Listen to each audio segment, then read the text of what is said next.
1960 साल में 8 घंटा ड्यूटी के डिमांड लेके ये लड़ाई हुआ था।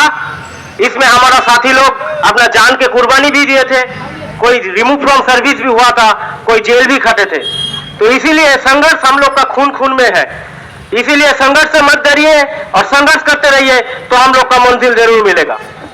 पिछले दिन मैंने पहली बार 2004 से न्यू पेंशन स्कीम लागू हुआ, मेरा बहाली 2005 में हुआ, 19वां साल नौकरी चल रहा है।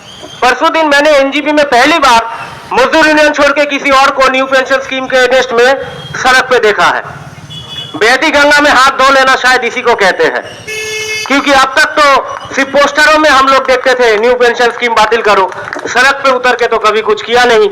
तो अब जो परितोष काकू ने बोला है कुछ मिलने वाला है, तो सोचा क्यों ना बहती गंगा में हाथ धो लेते हैं, इसीलिए चलते हैं।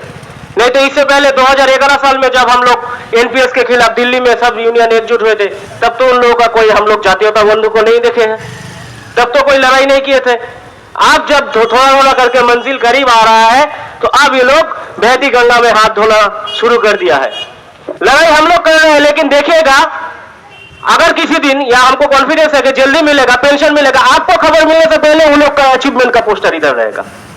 पोस्टर मायने में नंबर 1 है, लेकिन साथ देने में नहीं आता है।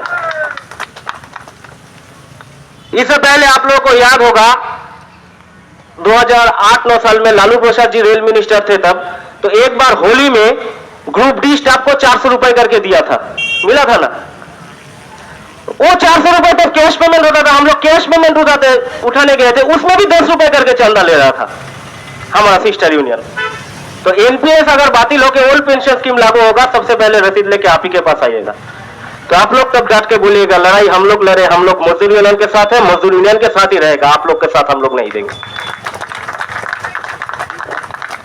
कुछ दिन पहले हमारे इंजीनियरिंग का एक स्टाफ षष्ठी महातो को कितना हैरेसमेंट किया गया, वो तो सिस्टर यूनियन का एक्टिव मेंबर था। क्यों सिस्टर यूनियन ने उसका साथ नहीं दिया? ये तो हम लोग का यूनियन से जाके 1 साल से करीब उसके साथ रह के, उसके साथ लड़ के फिर इधर सीना तान के उसको ज्वाइन कराया उसका पुराना जगह में। कुछ देर पहले आप लोग को मालूम था, कुछ दिन पहले सीएनडब्ल्यू और इलेक्ट्रिकल का बहुत स्टाफ को जबरदस्ती बालूरघाट ट्रांसफर किया गया था। जिस दिन बालूरघाट ट्रांसफर का ऑर्डर निकला 12 तारीख 12 अप्रैल, उसी दिन रात को कॉल रिकॉर्डेड है, अगर कोई प्रूफ मांगेगा तो मैं सुना दूंगा। उन लोग का ऑफिस में अगर लोग हमको फोन करके पूछता है तुम्हारा यूनियन का स्टैंड क्या है, हमारा यूनियन का नेता लोग तो हाथ उठा दिया, बोला नहीं बालूरघाट जाना ही पड़ेगा। तब हम लोग बोला कि हमारा सेक्रेटरी कर्मकर्ता, हमारे ज्वाइंट जनरल सेक्रेटरी परितोष पाल बोला है किसी को बालूरघाट जाना नहीं पड़ेगा, मजदूर यूनियन जब तक है मजदूर यूनियन लड़के सबका ट्रांसफर रुकवाएगा। आखिर में सबका ट्रांसफर रुकवा गया, ये है मजदूर यूनियन। हम लोग ज्वाइंट मूवमेंट कर रहे थे, पहले 4-5 दिन 7-10 दिन तक दोनों यूनियन मिलकर ज्वाइंट मूवमेंट कर रहे थे, बहुत भीड़ हो रहा था, शोर शराबा हो रहा था। लेकिन जैसे ही एडमिनिस्ट्रेशन से थोड़ा दबाव देना शुरू किया, तरह तरह का दबाव, लास्ट के 10-15 दिन में मजदूर यूनियन का 25 आदमी रहता था तो वो का 2 आदमी रहता था, वो भी कोई लीडर नहीं रहता था, सब भाग जाता था।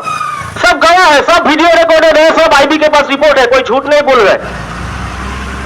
तो ये है उन लोग का कैरेक्टर। 4 सितंबर 2013 ये पीएफआरडीए बिल लोकसभा में पारित हुआ था और 6 सितंबर 2013 को राज्यसभा में ये बिल पारित हुआ था। जिस दिन ये बिल पास हुआ था राज्यसभा में, हमको याद है उस दिन पूरा मूसलाधार बारिश हो रहा था, शाम को हम लोग जुलूस निकाले ये एनपीएस के खिलाफ, और हमारा सिस्टर यूनियन वाला वो तारापीठ मंदिर में पूजा दे रहा था जैसे उनका मनोकामना पूरा हो गया है।